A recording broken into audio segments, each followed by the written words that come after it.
Good evening and welcome on behalf of the League of Women Voters of Portland. I'm Carolyn Buford, President. Tonight's program is titled Portland Public Schools, Opportunities and Challenges.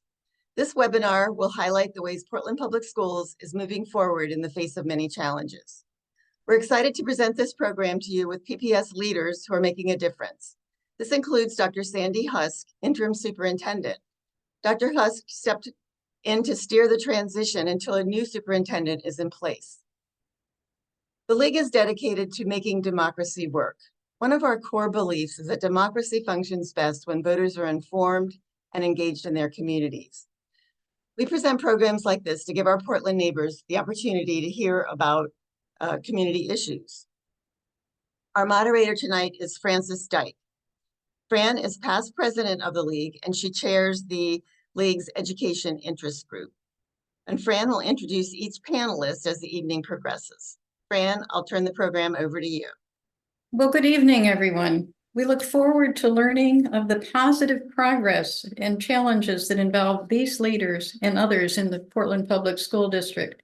Many thanks to each of our speakers who have agreed to engage with us this evening. One thing for the audience is to please remember that questions can be posted in the chat and answered as time allows at the end of the program. In tonight's program, we are asking the participants to discuss 3 core issues. We are also asking individuals to consider 2 issues specific to their portfolios. I'll discuss the 3 core issues now, and as I introduce each speaker, I will mention the others. So the first issue that we put out there was, while overall student performance indicators have been among the best in the state, how can PPS build on these results, and particularly for underserved students whose performance has been lagging? Next, we considered school safety and behavioral health have become forefront issues in PPS and schools around the country. How is PPS addressing these issues? And then we are looking at some articles we read in the Oregonian and the New York Times about chronic absenteeism in Portland and around the country. These statistics are shocking to many of us. So what is PPS doing to address this issue, and what are the challenges to accomplishing this? It is my pleasure to introduce Superintendent Sandy Husk, Portland's Public Schools Interim Superintendent. As background, in February, Dr. Husk was unanimously selected by the PPS School Board to serve as interim superintendent. She has a deep background in education, including 18 years as a public school superintendent, and for 9 years of those, she served as superintendent of the Salem-Keizer School District. In addition to the 3 core topics for what you choose to say, we have 2 other things for you. You have wide experience in different school districts around the country. When you consider PPS, what opportunities and challenges do you see? And also, what would you recommend to PPS to enhance leadership skills among administrators? We look forward to your remarks, Superintendent Husk. Your time is now. Well, thank you. It's a pleasure to be here this evening. And I will say what I've been saying since I joined PPS. I'm really honored to be able to serve in this position. It was lucky that I was right over the mountain in Sisters, enjoying the only 9 months I've had of not being full-time employed, when I got the call asking if I would come back and serve in this role as an interim. Of course, I know Oregon education very well. I've known the past leaders in Portland Public. And I keep quoting my husband because he said, they really need you and you know what to do. So I think we should go over there and do it. So I'm really happy to be here. So in terms of the performance indicators and what we're doing to help all students achieve, particularly a focus on traditionally underserved families. One is that I've been really impressed with, there's been some deep analysis that was done on what's going on with instruction and curriculum inside of the district. There was a strong commitment to get rigorous curriculum in front of all of the students. We've made significant progress on the English language arts curriculum, the reading and the writing curriculum, and the math curriculum, and that's just a start. But every time you look at bringing in standards and curriculum materials, then you have to realize that teachers need some time to implement. And so that implementation requires a really intense focus on professional development, time for them to learn from each other, to reflect with thought partners, which are typically instructional coaches, to work with school teams that look at the data specific to their students and see how they're reacting to the changes that are in place. You say I have a deep experience. I have a long experience. It just means I've been doing this a really long time. And I know that if your goals are improving student achievement and focusing on improving the graduation rate, that doesn't happen if you don't have strong curriculum and instruction in place. So those are some of the core things. We also have a lot of really rich development programs that really engage kids in, whether it's dual language programs or athletic programs or their ability to delve into different cultures, different experiences, different sciences. I'm extremely impressed with the array of support for the activities that kids can focus in this community. And then to have a Center for Black Excellence that's cooperatively working with the AVT, the Albina Vision Trust. Those are some really unique factors that I see when I come to Portland Public Schools. That's how I would answer the first question there, Fran. And did you have any follow-up, or do you want me to move on to the second one? The time is yours, so please move along. Okay. So the second question has to do with school safety and behavioral health issues. This has been I was a superintendent for 18, and then I went on to be a CEO for 9. So I've been in the top seat for quite a while. And I have to tell you, school safety and mental health probably have taken huge leaps forward, not for always good reasons, in terms of being a high priority for school systems. I think Portland is in a very good position with the safety protocols we have. There's always the unexpected. We can practice, we can drill, we can have campus security, but you're always preparing for what you hope doesn't happen. And you'll hear from Will Fernandez later, a lot of the mental health wraparound services, making sure we have culturally supportive environments that students walk into. My first day, I toured, I think, 4 schools. The first one was Jefferson High. It was a day where it was a day we weren't supposed to have school, but we did have school. And so the kids were coming in, in a little more leisurely fashion than normal. And I was super impressed with the relationship that the campus security people had. In fact, their relationship was kind of this loving relationship, while it was structured on saying, okay, let's get to class, enough time in the bathroom, ladies, let's get moving. But it was really done from the heart. And even with a lot of hugs, a lot of the students walking in walked right up to the security person and gave that good morning hug if they felt comfortable doing it, and then went on to class. I went to Jackson and Robert Gray and watched 2 middle schools that were forced into a very fast combined setting because of the failure of one of our buildings during the horrible ice storm.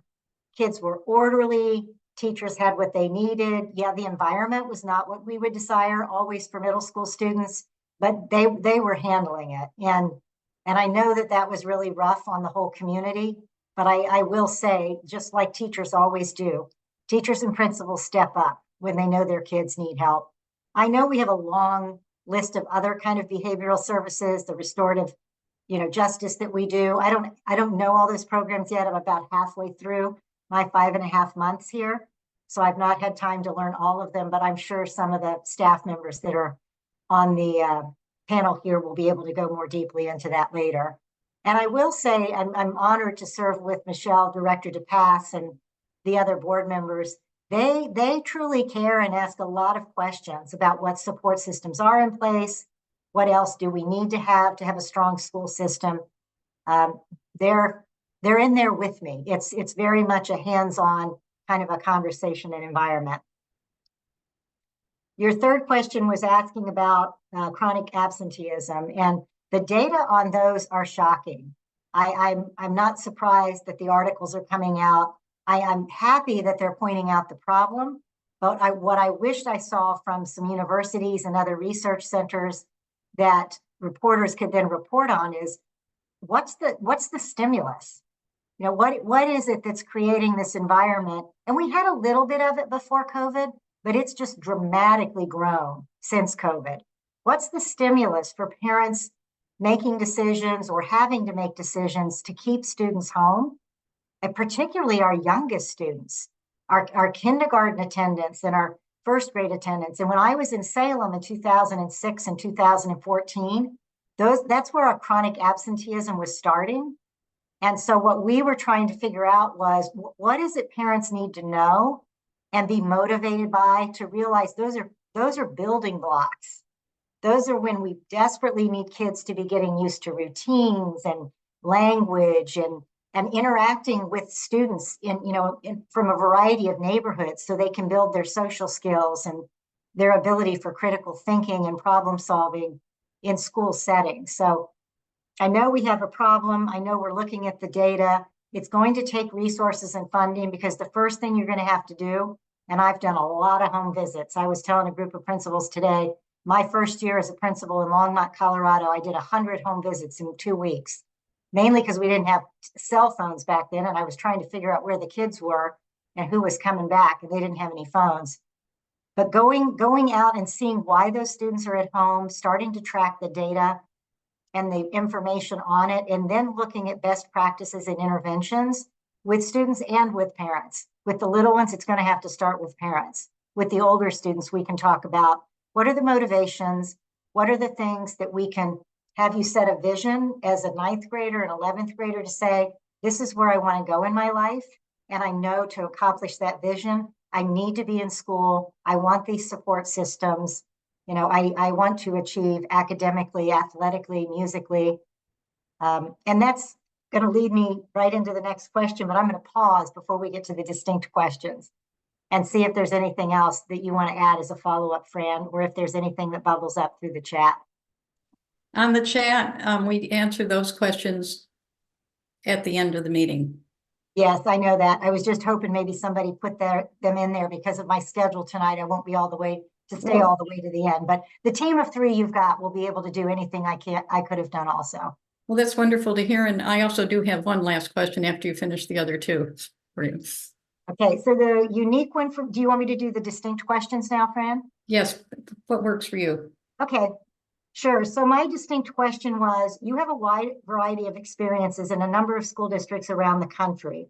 When you consider PPS, what are the opportunities and the challenge do you see? So I'm going to repeat a little bit of what I've said. That is, this is an enormously talented community. We have a highly professional staff. This has not been a good year. We've had the disruption of labor relations and a strike. Nobody wants that to happen on either side or in the community. We got through that, and then we had, and I know my light's getting a little wonky, I apologize. And then we had an ice storm, which again, you can't prevent. And that created a whole nother set of disruptions, especially for those students and faculty that still can't get back into their buildings. So this has been an unusual year following several COVID years. So with all that talent and with all the resources we have, with the arts programs, the music programs, et cetera, I think one of the challenges is that we're not really unified right now. We've got folks that want things to stay the way they've been prior to COVID, prior to financial challenges, et cetera.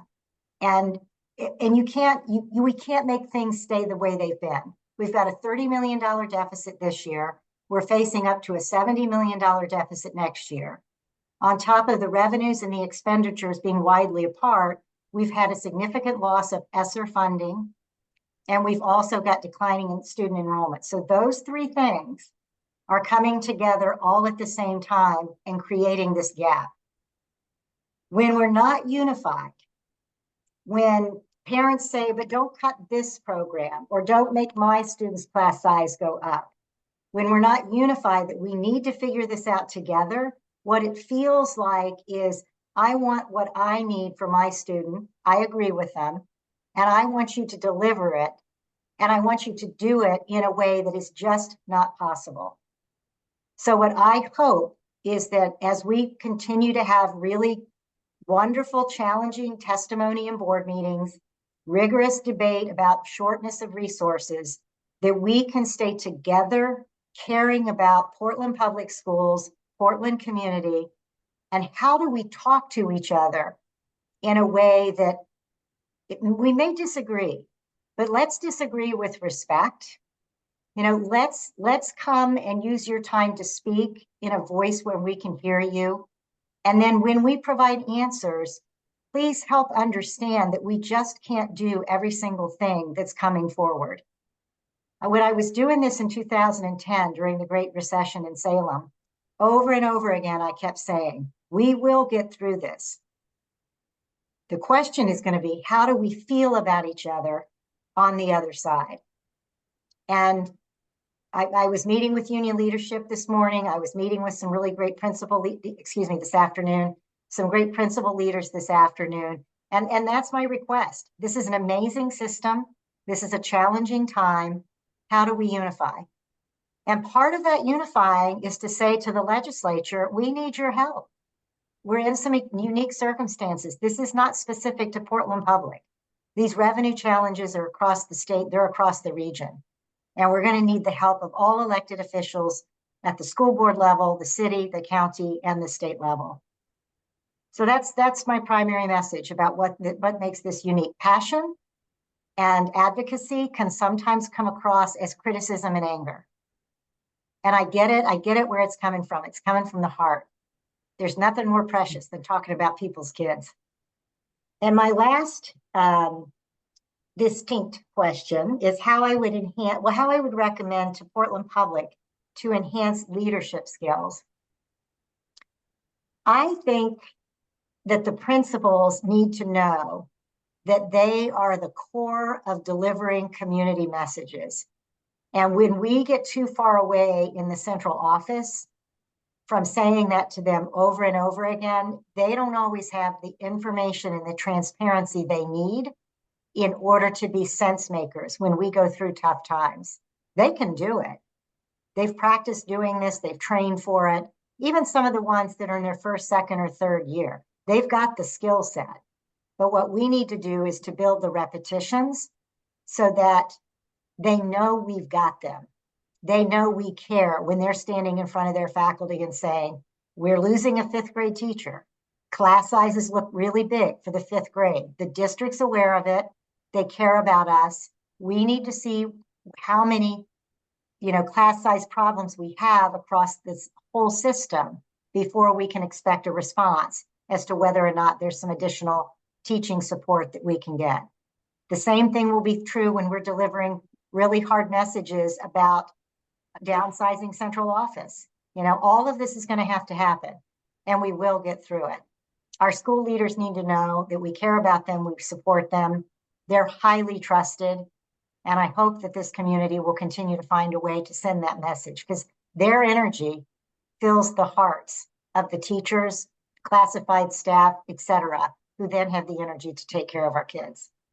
So I have one more question for you, and I'm going to read it to you. Everyone will have this question when they finish.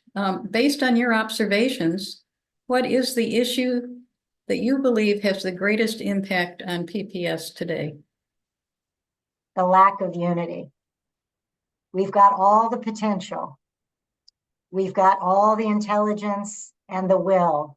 We don't have the resources, and we have got to find a way to get closer to those we disagree with, listen with respect, and rebuild that sense of vision and momentum going forward. It feels energizing to say, I don't want you to do this, but it's empowering to say, what can I do in order to use my energy to unify across the community for leading us forward? And that's one of the things I've always liked about coming to the league, like I'm here tonight, is because whenever I've spoken, these are volunteers, just like school board members are, who say, how do I put my energy into a place to have a better informed community so we can have strong elections and we can move forward? And I do have to say, we do have a couple of elections coming up. We have a school levy that does result in about 650 teachers. If it passes, that's an information piece that you need to know. And we do hope everybody registers to vote, and we hope that they're an informed voter, and we hope that they vote. And then right after that, we will likely have a school bond election. And while our high school modernization project is phenomenal, I'm just in awe of the buildings we've been able to improve so far. It's really clear we've got some facilities, as evidenced by facilities that don't hold up during storms, that need their chance to be in that modernization project loop, so that we can say these roofs, these pipe systems have been upgraded, they're solid, they're safe, and they can last for another how many ever years that we're going to use them in the school district. Well, thank you for that's a powerful message, several powerful messages you've given us tonight, and we really appreciate your time and also the leadership that you're doing for a district that needs you right now. Thank you very much. Thank you. I'm going to stay on for part of Michelle's, and at some point I'll wave and just know, you know how to reach me. It's shusk@pps.net. I do care about this community a lot. And even when I'll be leaving in July, I'm just going over that mountain. So I'll still be in the state advocating for kids and to make this a great state with a great education system. Thank you again. Now, I would like to introduce Michelle DePass, who serves as a member of the Portland Public Schools Board of Education. Ms. DePaz represents North Portland schools, including the high schools of Jefferson and Cleveland, middle schools of Harriet Tubman and Da Vinci Arts, and grade schools of Buckman and Boise Elliott. In addition to the 3 core questions on student performance, school safety and behavioral health, and chronic absenteeism, we propose that Michelle could give us some answers to a question: how is the performance of underserved students related to the additional per student funding that is allocated through the schools these students attend? And the second one would be, from your perspective, what actions need to be taken to increase funding overall to PPS students through various revenue sources such as state funding, local option tax, and other revenue reforms? So Michelle, the time is yours. Thank you for, and excuse me, thank you for having me. I think the pollen counts are a little high right now, so I'm a little froggy, but yes, my name is Michelle DePass, and it's a tough act to follow with Dr. Husk, but I'll do my best.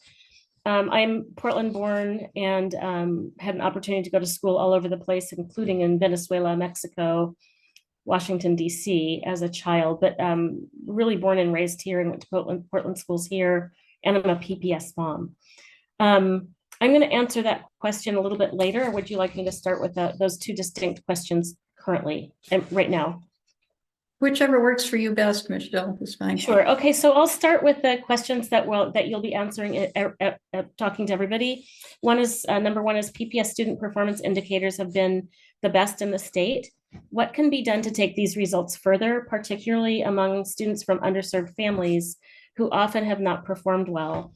And while our performance indicators do show that we've made many impactful investments, and we're starting to see the impact of those investments, particularly around the standard curriculum and the professional development that goes along with that. We're starting to see the gains from that, but we still have a long ways to go when we disaggregate those performance statistics by race, particularly for African American, Native American, and Pacific Islander students. So we absolutely need to support those students through summer learning programs and other enrichment activities. So there's still much to do with those communities, but it also remains the core mission and responsibility of our system to ensure that every student gets what they need and they have opportunities to thrive and experience success. So unfortunately, many of the students in those populations I mentioned are not performing as well in reading and math, and we're doing everything we can to get those students served, mostly by understanding that having a culturally affirming instruction, and that's where I had a question about what that means. That means that students coming in have instructors that see them, that understand who they are, that know their likes and dislikes, and is able to relate to those students on a by name basis. In 2002, the board passed a series of goals to help accelerate student learning and close unacceptable gaps in outcomes in 3rd grade reading and 5th grade math and 8th grade readiness. other performance indicators were high school graduation and then post-secondary readiness. To eliminate those gaps, what we're trying to do is leverage systemic investments and supports through high quality, standards aligned curriculum, unified vision of teaching and learning through the instructional framework. I have a second question about school safety and behavioral health, and I'm really excited to, many of you have heard about the Portland Public Schools partnership with the Ballmer Institute, which will be rolling out classes starting in fall of 2024. So the Ballmer Institute, as you know, the Ballmers made a $425 million investment in the University of Oregon's Portland campus to increase the workforce, behavioral health workforce. Fortunately for Portland Public Schools, that partnership includes the teacher's ability or even educational assistants to get redacted tuition at the Institute. And we'll also have opportunities to work in the field in our schools. So it's a great opportunity to increase the workforce of those adults that have the training in behavioral health and mental health, the social emotional learning. We're also working with other entities to make sure that staff are trained to meet the behavioral needs of all of our students. And then because of changes in federal and state laws, there's been an expansion in the types of providers who can bill Medicaid that now includes counselors and social workers. So as a district, we're looking forward to working toward implementing more Medicare billing and ultimately increasing the number of behavioral health providers in the district. Shall I move on to the third question? Yes. The third question has to do with student attendance and the articles that you referenced that were in the New York Times. Amazing to make for an Oregonian to make the New York Times, but also in the Oregonian that published statistics recently about chronic student absences. And the data is disturbing and shocking. And as I was discussing this issue with my mother, who's a retired Portland Public School educator, she said, you know, when you guys were growing up, going to school, not going to school was not an option.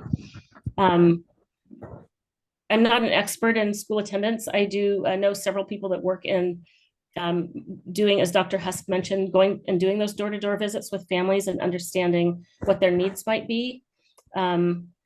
Especially for our youngest learners, the kindergarten and first graders absolutely need to come to school every single day. When they get to school, they get a breakfast, they get activities and play outside, and the socialization that is so important for these kids, so they can thrive in the second, third, fourth, and throughout their academic careers. The key area for us is to partner with federal, state and federal elected agencies. Given that it's a statewide issue, I was shocked to learn that it's not just in Oregon where we have a chronic absenteeism rate of, I believe the statistic was about 40% of kids do not attend regularly. So we have to have robust data systems, which I can positively report that we do. We have a very robust data office with a strong leader and a great team that can identify students for increased student support based on their behavior, attendance, and academic metrics. And so we can facilitate targeted efforts to reduce that absenteeism. Excuse me while I look at my notes. As a state, we should also be investing in strategies that bring students to school and accelerate their learning, such as summer learning programs. We also know for middle schoolers, it's important to have a robust array of career technical education electives where they can sort of discover what they're good at and what they're not as good at. And so they have opportunities to do that exploration at a time that's really crucial to their learning. I would say for high school, it's also important to have a robust array of career technical offerings, especially for those kids that might not go directly to college. They might find themselves interested in being an electrician or other tradesperson in the culinary arts. And so it's important to have those offerings and athletics. Some kids come to school because of those electives and because of those specials and not necessarily for the 8 a.m. economics class. We have to feel for those economics professors that have the 8 o'clock class. You've offered a couple of distinct questions for me. The first one is, how is the performance of underserved students related to the additional per student funding that's allocated to schools that these students attend? And it's true that some of the schools receive equity allocations, which are extra funding based on the percentage of students who are directly certified through the state for free and reduced meals. And the number of historically underserved Black, Latino, Native American, and Pacific Islander English learners and special ed students within a population in grades K-8. In high school, the equity allocation is based on the number of students directly certified by the state as qualifying for free meals. Other funds also provided to schools based on student populations are the Title I schools. That's based on direct certification for free meals. The Portland Public Schools Parent Fund based on student demographics, similar to equity. ESSA based on performance or subgroups, schools are identified by the state. We do hear from parents a lot that say, you know, why are our kids getting less per student and other classes are getting more? And it's because we understand that the kids that are certified for free and reduced lunch have higher incidence of poverty and all of the social conditions that come along with poverty. You know, unstable housing, sometimes unstable access to other shelter or even food. And so there is a little bit more funding to provide those services for the children in those schools. I have one final question, and that's the distinct question is, from your perspective, what actions need to be taken to increase funding overall to PPS students through various revenue sources, such as state funding, local option tax, and other revenue forms? And you heard Dr. Husk say that we do have a local option levy that will be on the May ballot. That will fund, if passed, will fund 650 teaching positions that we desperately need to maintain. This, and we do hope that voters vote for this because it's a renewal tax, not a new tax. That I'm sorry, I don't have the cost, $1.99 per thousand of assessed value. So we want people to vote for that. That'll fund 650 teachers, and that's a source of funding. We also need to go back to our state legislature and our governor to increase funding at the quality education model. This last year, we got funding at the current service model, and while we are noticing a decrease in the number of kids that are attending our schools, just birth rates are falling. Inflation has happened, and so we need that quality education model that can keep pace with inflation. So the levy will fund teaching positions and or classroom supports, both at every school in the district. And if renewed at the current rate, meaning that there's not an increase for voters, the levy is projected to fund 660 teachers, classroom staff annually for a period of 5 years, and we'll probably go to renew at that time. We also have a bond measure coming up. We don't have any details about what that might cover, but we'd like to continue the high school modernization program that's been very successful at Franklin, Grant, McDaniel, and Benson, and soon to be Cleveland, Ida B. Wells, and Jefferson. Hopefully, once the high school modernizations are complete, we can start looking at middle schools and on, so forth. So I'm sorry, I'm referring to my notes. The teachers levy also, one of the bullet points I have, also helps maintain class sizes and prevent significant increases across the district. Again, due to the decline in enrollment, rising inflation. This is a good thing for Portlanders. The final question we had asked the superintendent was, based on your observation, what is the issue that you believe is having the greatest impact on PPS? I'm going to agree with Dr. Husk in saying that we really have a divisiveness in our district. And if you look at our board meetings, you'll see that in effect. And that's, if that was an effective way to engage with one another, I would be all for it. But personally think that we need to unify, not necessarily agree, but we need to agree on a vision that we can work through together. We have so much talent here, and we've got smart people and people that care a lot. So we've got the assets and the resources, the talent. We need to learn how to engage with one another while respectfully disagreeing and doing that problem solving that you can't do one side or the other. It really does require all stakeholders and people that care to come together. Much like people do when you see a natural disaster, people come together and neighbors help neighbors, and we need to kind of get back to that in our district. And that will help, that'll drive outcomes. When parents and teachers and principals and board members and superintendents come together for the benefit of the kids in service of a high quality education and in service of reputation in Portland that we so desperately need to maintain. Thank you very much. This is powerful testimony, as was the superintendent's. So we're learning a lot tonight. You've updated us on some very important issues, and particularly the financial issues and your particular role being a board member and how that impacts what you're able to do for the school district. So thank you very much. Thank you. Now I'd like to introduce Will Fernandez, who is Racial Equity and Social Justice Professional Development Program Manager. Will, in this role, he works across departments to design and implement a full scope of professional learning to increase PPS employee skills and application of these skills in diversity, equity, and inclusion. And Will, I suspect you probably have the three basic questions in front of you, but I am going to give you your individual questions. With general approval, PPS has provided extra financial resources to schools with significant numbers of students from underserved families with lower student performance. What is the state of these efforts generally and specifically in evaluating performance of students impacted by these efforts? Also, how is decision-making in the district influenced by the work of your office? We look forward to your remarks. And I thank you for having me here. I appreciate it. And I'm glad to have a chance to talk to you all about important issues at PPS. I'm just going to jump in if that's okay.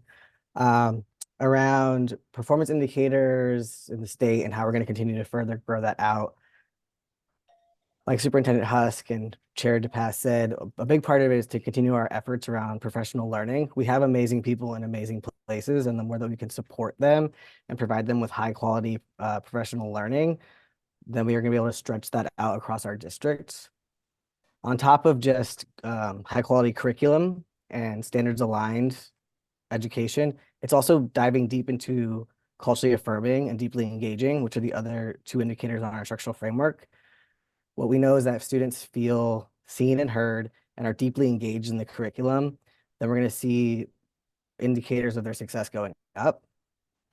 We're currently working on that with our culture in the classroom work, which is also just adding an amazing layer of both teacher, building, and student perspective on what for them would culturally affirming and deeply engaging work look like in our schools.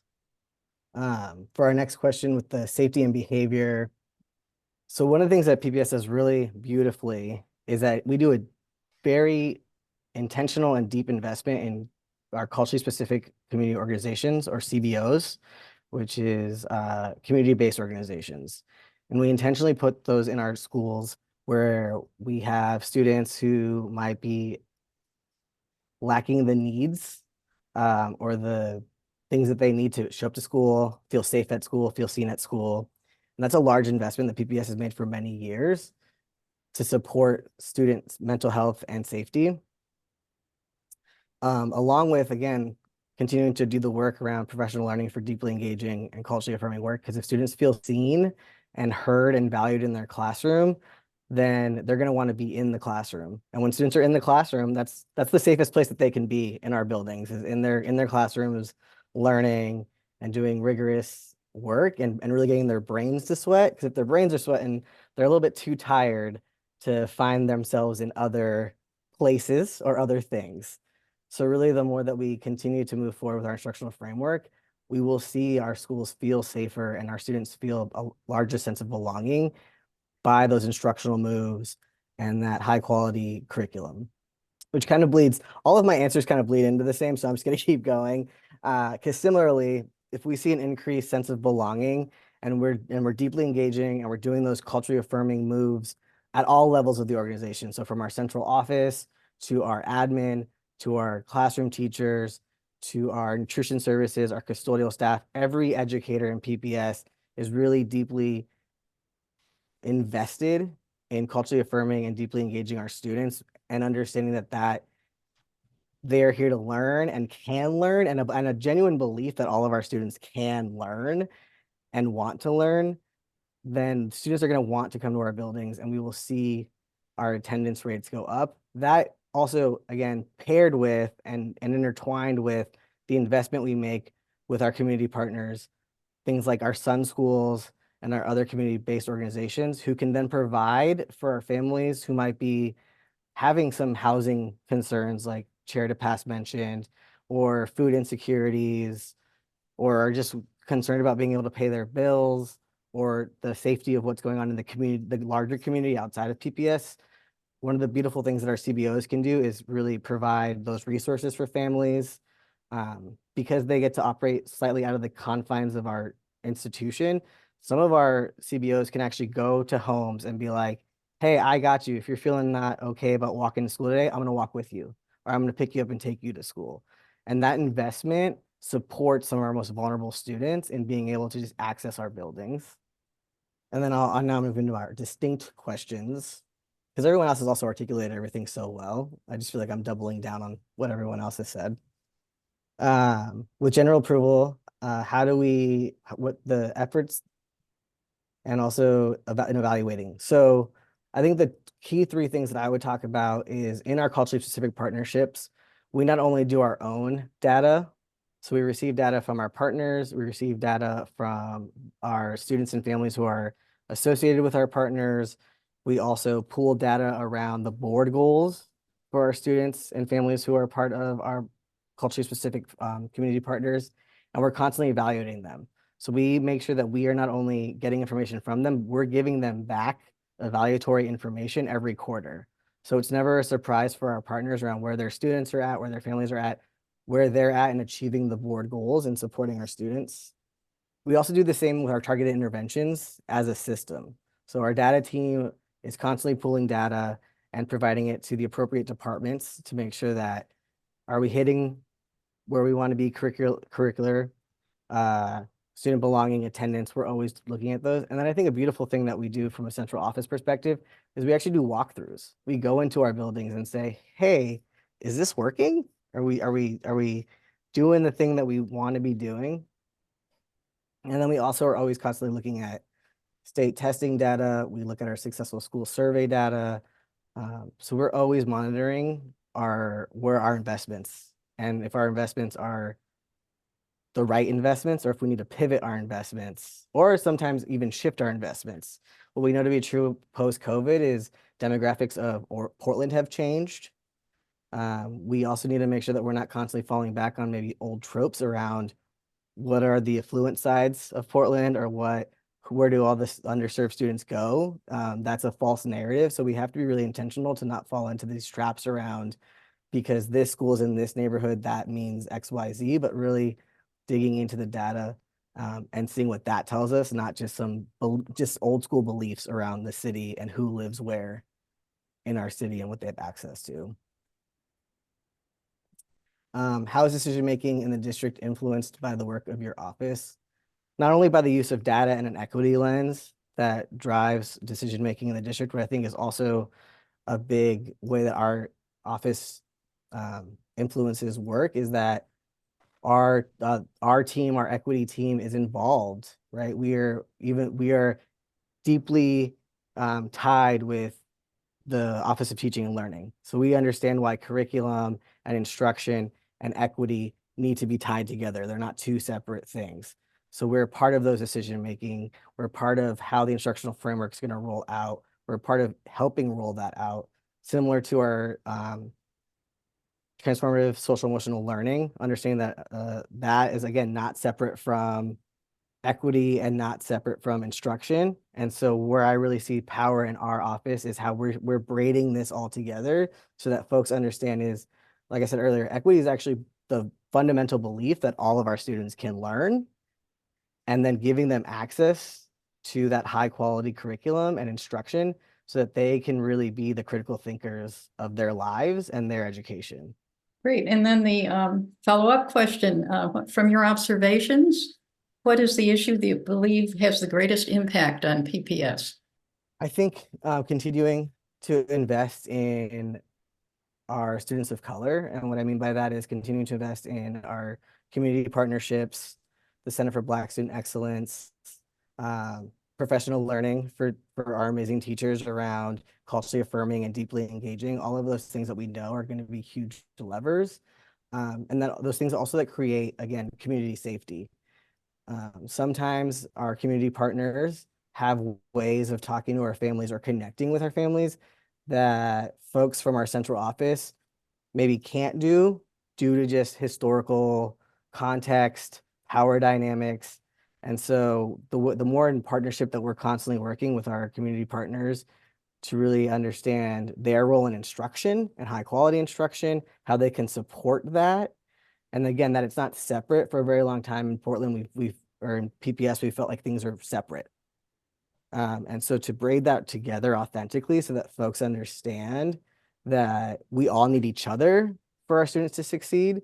And that if we continue to just move separately as like, all right, here's our community-based organization that's going to do X, Y, Z. Here's our equity department that's going to do X, Y, Z. Here's our Office of Teaching and Learning that's going to do X, Y, Z. We're never actually going to see the success that we know is capable of our students. Well, thank you, Mr. Fernandez, for your leadership, for your commitment, and for bringing ideas to this particular production tonight that many of us haven't heard about before. So thank you very much. Thank you for having me. Now it's our pleasure to introduce Ms.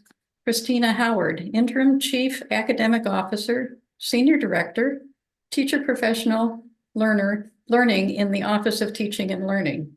Christina is an experienced educator who has served in many capacities in PPS, including being a principal in a Portland middle school, and she also has done one in Seattle. She has been an assistant principal in other schools and has experience in teaching mathematics.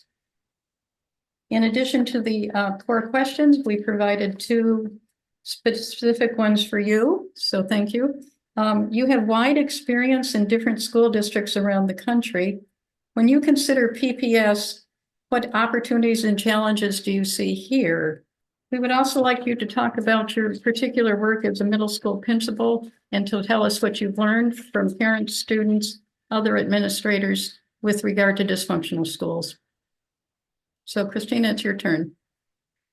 Thank you, and thank you for having me tonight. As the person that is sharing last in our group, the same questions, I've adjusted my notes a little bit to make sure that I'm capturing sort of a different response than what I've heard over the last 3 times. And it is definitely a tough act to follow, and being the last from hearing from 3 amazing folks. So when I'm answering the questions tonight, I think you'll see my answers are grounded in really the work of being an interim chief academic officer and thinking around high quality teaching and learning in every single classroom. So I hope that's a theme that you hear tonight as I answer the questions and go through them. And so for the first question around PPS student performance indicators, being the best among the, or have been among the best in the state, and what can be done to take these results further, particularly among students from underserved families who often have not performed well. I wanted to share a little bit about what we're hoping is going to be, and we're working towards being our unified instructional vision. And so we are focused on really implementing 3 instructional priorities. This instructional vision has been consistent last year and also this school year. And the instructional priorities consist of implementation of our instructional framework. You heard Will speak to that a little bit.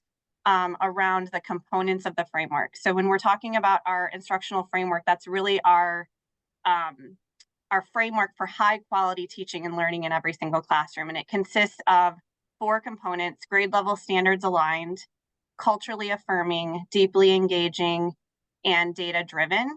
And there's specific student and teacher indicators within each one of those components that really show us what it sounds like and looks like and feels like in the classroom when you're speaking to those 4 components. We're also focused on implementing our high quality instructional materials, or our curriculum adoptions you've heard throughout tonight's presentation. We have, for the first time in a lot of years, we have really robust curriculum in specifically math and ELA right now that is highly rated on EdReports. It's grade level standards aligned, so it's aligned to standards. And we have, we are in year 2 for our ELA curriculum K-12.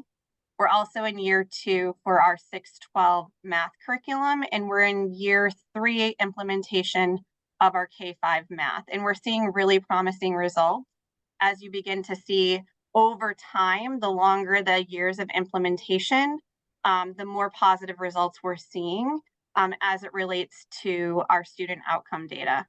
And then our third instructional priority is around teacher professional learning. So thinking about having a framework that defines high quality in teaching and learning, materials that then are aligned to grade level standards aligned practices, and you can pull in the culturally affirming and the deeply engaging pieces. And now how are we going to support our educators to be able to teach this specific way that we're asking folks to do? And so that's why teacher professional learning is also a really important piece of this, is building the capacity of our educators, building the capacity of our leaders, so that we're working towards an aligned vision.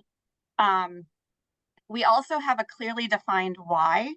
And so we believe focusing our adult actions on our 3 instructional priorities will advance us towards educational equity, meaning we're raising the achievement of students, all students, while eliminating the gaps between the lowest and highest performing students, and eliminating the racial predictability and disproportionality of which student groups occupy the highest and lowest achievement categories. And that is our statement that we say over and over. We open up presentations. We try to internalize that around what it is that we're focusing on and why we're doing this work.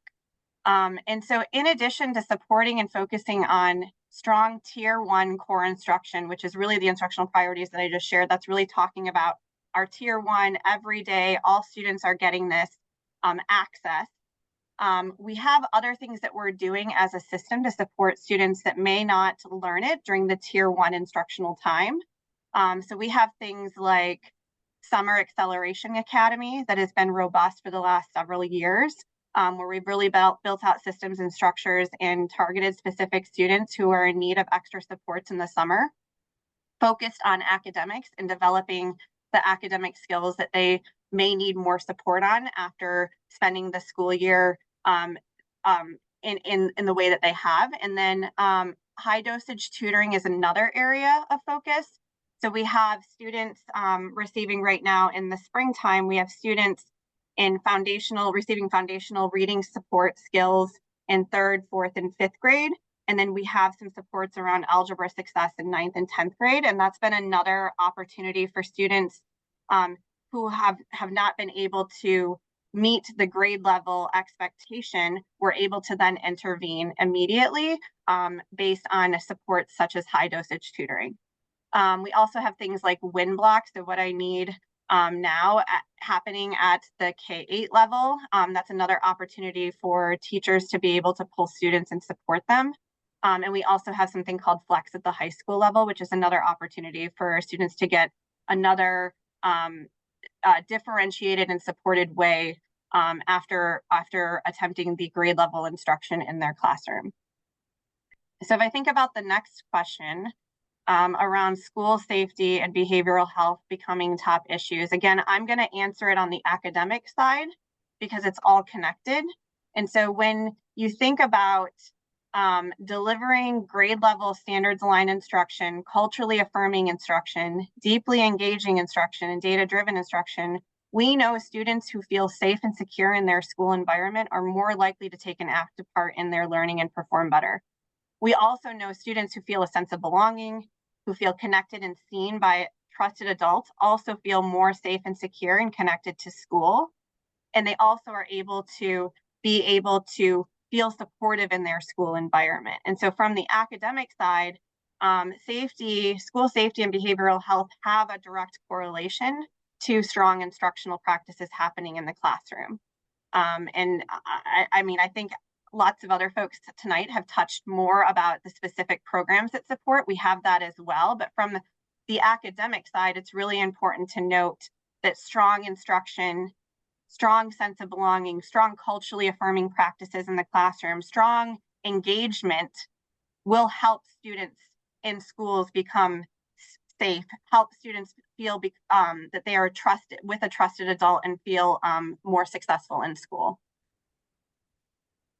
I think the next question, I wanted to point out specifically, there's a research article out of DC where it shows how high dosage tutoring in DC improved student attendance rates.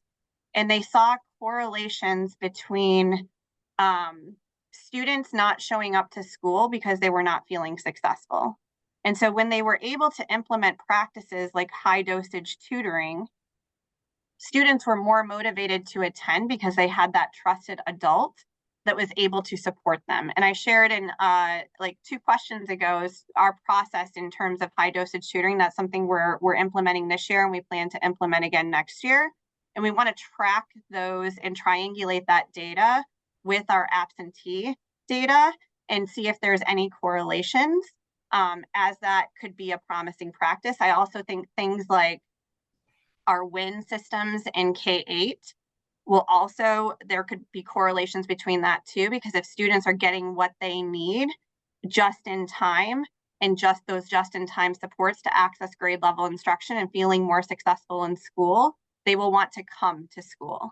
And so I think we're going to be looking at all of those things more deeply as we have more longevity in our implementation of our curriculum. And so I just wanted to share, I know there were lots of other things that were shared tonight. I wanted to take that angle and make sure folks were able to hear some of the research that's coming out around specifically high dosage tutoring and student absenteeism.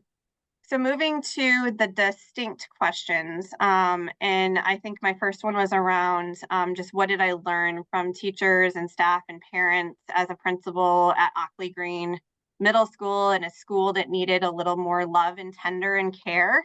I think I've had the experience and honor of leading several amazing schools in Texas, Washington, and now here in Oregon. And I really have a strong instructional background where I believe instruction and educational equity are, you reach educational equity by strong instruction in the classroom and every student receiving that high quality teaching and learning experience.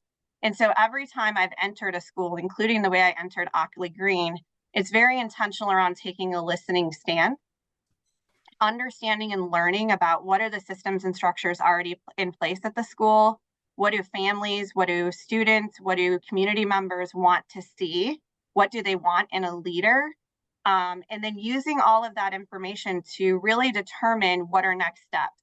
What is the work that's already been done, and then where do we need to go, and what's the clear vision that's in alignment with a strong instructional vision, and how are we going to create clear expectations as a staff? How are we going to commit and uphold and collectively commit and have a collective efficacy around those clear expectations? And then providing clear systems and structures around supporting, coaching, and growing our educators. And so I think in my time at Ockley, as well as in my time in central office, as well as in my time in the other schools that I've been in, I think it's the same concept. I think listening, learning, building upon and honoring the previous work, and pushing us towards a unified vision around what do we want high quality teaching and learning to happen at our school, and what are the cultures and systems and supports that need to happen in order to enable high quality teaching and learning in the classroom. When I started at Ockley, we had to focus on a lot of culture systems before we were able to, we had to ensure a safe school. We had to ensure that teachers had teaming systems and that they were able to collaborate and that they were able to then work together to talk about instruction in the classroom. And we had to have those systems in place while we were also beginning to build out our instructional systems. And I think that's really important when you're entering a new school or a new system and you want to really figure out how to bring people along with you. I think in terms of my portfolio, if I go to my last distinct question, and my responsibility for high school, college, and career readiness, K-5 academics, middle grades, redesign, and teacher professional learning. I think the question says Portland Public Schools organizational charts are large and complicated. And what should parents and others know about the responsibilities of your portfolio and impact on students? I think I'm still learning. I'm in an interim role. I took on this role in October. Prior to that, I was the Senior Director of Teacher Professional Learning, and I had the honor to build out systems and structures for professional learning. And so I think the portfolio is very large and very important in the work that we're doing around ensuring high quality instruction in every classroom.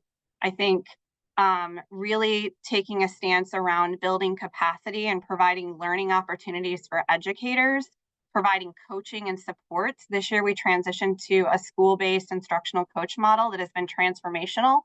So every school has an instructional coach. And while at first folks might not think that that has a student impact, it has a direct student impact, because when you're building the capacity, using a coach and having a coach ensuring alignment and instruction across the school, that has a direct correlation to how the teacher is going to be able to deliver that instruction and then thus have impact on student outcomes. And so I think that was a really key opportunity. My office supports the school-based instructional coach role and provides a lot of professional learning, a lot of one-on-one coaching with coaches. And that idea of building capacity, whether it's in the high school group or the college and career readiness group or the middle grades group, teacher professional learning is a really important part of our work. And we worked really, really closely with Will's office on trying to braid equity and learning together so that folks can see that as one cohesive thing, and that equity is in everything that we're doing. And so I think that that's been really helpful. And I think that's the intersection of essentially the large portfolio, as this concept of building teacher capacity, creating learning opportunities for teachers, and supporting building leaders in this endeavor as well. So we have a couple of minutes before we're going to start the question and answers that have been coming through the chat, but would you take those couple of minutes and tell us what is the issue you believe has had the most impact on PPS? Yeah, I think, similar to what I heard from Dr. Husk and Director DePass around unity and around cohesiveness around a common vision. I think that change is hard, and I think we're in a change process in PPS, and it takes time. It takes getting folks on board. It takes listening and understanding. It takes understanding where we might have more challenges and wrapping around and supporting. It takes building capacity is a really huge piece of work that I see every day. So in order to reach this unified vision, we have to wrap around and support people. And when I'm talking about this unified vision, I'm talking about our instructional vision and what we're working towards, that we believe if we're cohesive around that, we will reach in our board goals every year, which is what on student outcomes, which is what we're working towards. We appreciate having you here, Christina Howard, and I think you've informed many of us on things we did not understand about all the intensity that's going into the academic programs. We really appreciate that. Thank you very much. Thank you. So now we're going to switch to answering questions, and I'm turning it over to Tom. Yes, hi, thanks, Fran. And hello to everyone. I'm Tom Dyke, and my role here is to moderate the question and answer period. Just remind people that there's still time to put questions into the chat. So the first question that I have was actually written specifically for Dr. Husk. So I'm going to read the question, and then fortunately, Dr. Husk was able to leave a reply in the chat. So I think I'll just read both of those, and then perhaps the other panelists may want to join in afterwards. So the question from Dave was, I hear Dr. Husk call for unity, but how can the district build back trust with their teaching staff, especially especially when proposed cuts seem punitive, especially in the light of labor difficulties and strike. So many of your constituencies feel wounded, especially as we face so many cuts ahead. And Dr. Husk's response was, there is no punitive intent in the budget cuts. When revenues and expenditures don't align, we have to cut. I will continue to connect with employees to help them understand the issues so that we can listen and serve. Thank you, everyone, for your listening. You can reach me at shusk@pps.net if you have follow-up questions. Dr. Husk had to leave for another activity tonight, and so that's why her response was in the chat, but I'm very pleased that she was able to do that. Would any of the other panelists perhaps might want to make any comments about that issue? Yes, Michelle DePaz? Yes, thank you. I saw the question and the response as well, and I think it's really about a math problem here. We were funded by the state legislature at the current service level for the 23-24 budget year. And in that, or budget period, during that budget period, we had a teacher strike. And part of that teacher strike, the teachers demanded, with good reason, and I fully supported increases in pay and working conditions. And in fact, the board wants to pay our teachers well. The teachers are such a precious resource in our communities. But that bargaining cost $30 million over what we'd already been given by the state legislature. So what we need to do in the future is go to Salem, and we want parents and active voters and grandparents to come with us and ask the legislature to fund the school districts around Oregon at the quality education model, which is a gap of, I believe it's 11.2 million, or yeah, I'm not sure. I don't want to quote that, but there's a significant gap that needs to be funded at the state level, and it takes community members and grandparents, parents, teachers, and board members all advocating for that level of funding. Are there any other responses on that from the panelists? Okay, thank you, Michelle. So another question here.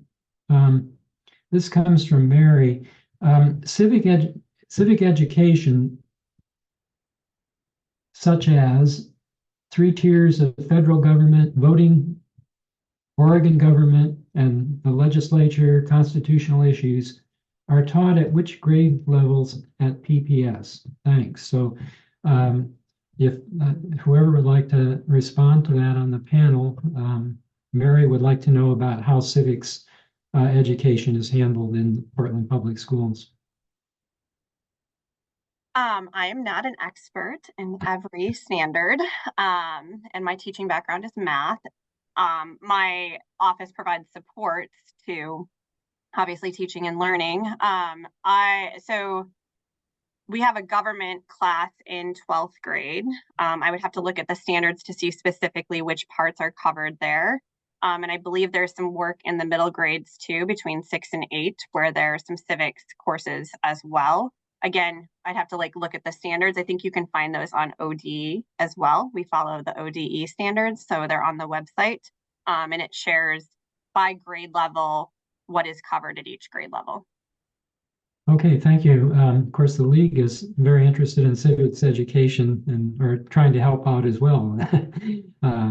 There are things such as mock elections that the League holds, and other efforts at civics education. So thank you for what's going on in the Portland Public Schools. Okay, I have another question. This is from Christine. Christine's curious about what high dosage tutoring entails and how it is delivered. And I'd like to add to that too. How are there ways in which parents parents or grandparents and public can volunteer to help out with those efforts?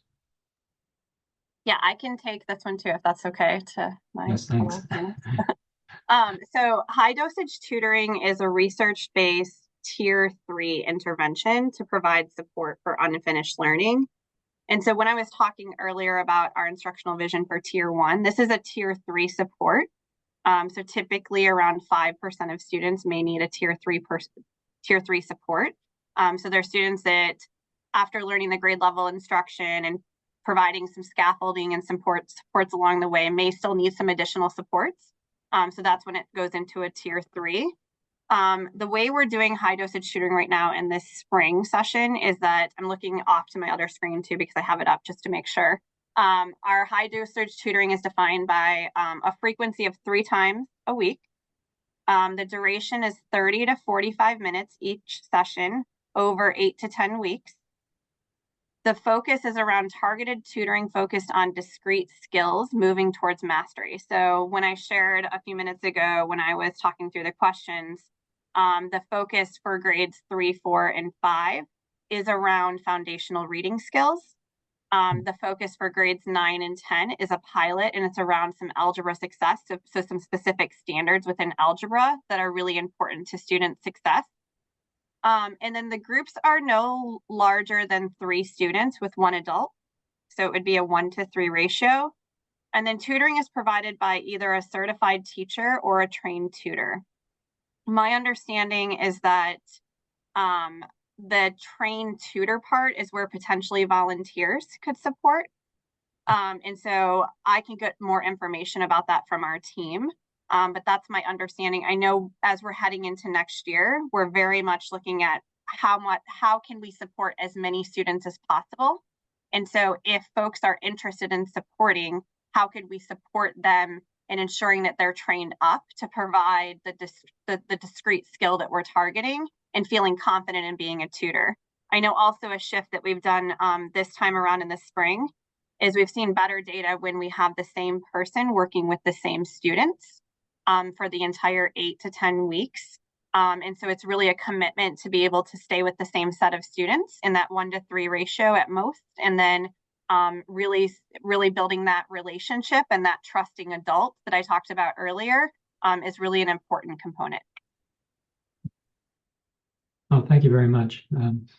I think that will be of interest to many people. And there's a related question, and that is what are the plans for summer school programs, and is there any effort in this? I'll throw this out to the whole panel. And are there efforts to increase the length of the school year? I think this is, of course, it's a specific problem this year because of one-time issues, but in general, the school year for Portland Public Schools and the state of Oregon schools seems to be rather short. I can take that. I do, having gone to school in other districts around the country, it does seem like Oregon's school year is extra short. We hear that from people that are moving to Oregon from other places. And I can't speak on behalf of the entire board because I'm just one person of 7 and 1/7. But if you were to ask me today, I would absolutely be in favor of extending the school year a little bit longer. I think our kids need it in order to remain competitive, especially, at the high school and beyond level. So there's logistical issues, I'm sure. We have beautiful summers here. It's really hard to go back in the summer, but would be completely in favor of extending the school year into June. If it was my decision alone. Well, I know it won't be popular amongst my grandkids, but I think it's a really good idea. Yeah. A friend of mine read her son's report card she's clearing out her home when he was 10, and he gave feedback to the teacher that said something like his favorite activities were art and recess, and if there was something he could provide feedback, it would be more recess and a baseball field. That's solely focused on athletics. Yeah. Okay, good. Oh, well, thank you very much. Are there any other comments from the other panelists on those topics? Oh, okay. I mean, I can speak to the Summer Acceleration Academy. this year we're targeting around 2,200 students that are, we're targeting specific students based on our map data. And then we have a cutoff date in the middle of May. I believe it's May 17th. And so at that point, however many students have signed up, that will be our cutoff. We're going to be at 11 sites across the district. And we are providing some academic support. So we have some reading supports. Sorry, I'm just making sure. We have K-5 students focusing on foundational literacy, math, and STEAM learning. And so it's really an academic focus. And so that is happening for 4 weeks in the summer. Excellent. Time is beginning to run short, but it's not really a question, it's a comment, but are you folks getting calls from around the country about the relative success of PPS students on performance tests? And Portland is a large urban district, and it's my impression that not only is it doing pretty well compared to other schools in Oregon, but compared to other urban districts, it's doing quite well. So I'm just curious if you're hearing from other places about your work. I'll say I just attended a National School Boards Association conference last week, and people are surprised that because based on the size and our location, and that we are an urban school district, that we were doing as well as we are. And then also when you disaggregate the statistics by race, it tells a more troubling story. But yeah, I mean, the conference was in New Orleans, and the schools they're all charter schools. And it's very obvious moving through the city that the public school system is not preparing students for life after high school. Yeah. Okay. One other question I have, the demographics and the enrollment projections that were prepared by Portland State for the Portland Public Schools show some substantial declines. What planning are you folks doing, and how are you thinking about those impending enrollment decreases? And again, this is not specific to Portland Public Schools. This is happening all over the country, all over the state of Oregon, but nonetheless, they are coming, I think. I think you might be referencing the population studies, the demographic Yes. kind of projections that come out every 5 years or so. And we do know that there's going to be a drop off in enrollments. We know the birth rate is falling. It's getting also very expensive to live in Portland. Again, that's, there's multiple things happening at the same time that are contributing to this downward enrollment. There were 2 areas where we show an increase, the projections, I believe, show an increase in population at the high school level, and that would be the Franklin cluster and the Jefferson cluster, where there's projected to be more affordable housing. The city's making investments in those areas, and families are still able to live in those neighborhoods. But yeah, we are starting to think about the future, what that next projection looks like, and what we do with the assets we have, and how we, maintain our core mission of educating the kids that we do have. Thanks very much to all of you. The work you're doing is wonderful, and really appreciate your comments tonight to let us know what's going on. Thank you so much. We hope you'll join us in Salem next year. Well, thank you to the panelists for your expertise and your wisdom and your willingness to come join us tonight. And we wish you continued success in educating the district students. We appreciate our audience's questions as well. And we recognize that one panel can't address every issue, but we hope the audience gains some valuable insights into this vital area. Funding for production of this program is provided by the League of Women Voters of Portland Education Fund and the Carol and Vilma Sailing Foundation. Thanks to Metro East Community Media for recording this event, And special thanks to our Education Interest Group for help in planning the event. The League of Women Voters is a membership organization. We thank our members for their generous volunteer and financial support for these programs. And we welcome you to join our league. You can find membership and donor information on our website, which is www.lwvpdx.org. Please tell your friends and family that they can watch a video of this program or listen to it on podcast, which will be available through our website after April 12th. Thanks again to our panelists and listeners, and everybody, please have a great evening. Thanks. Bye-bye.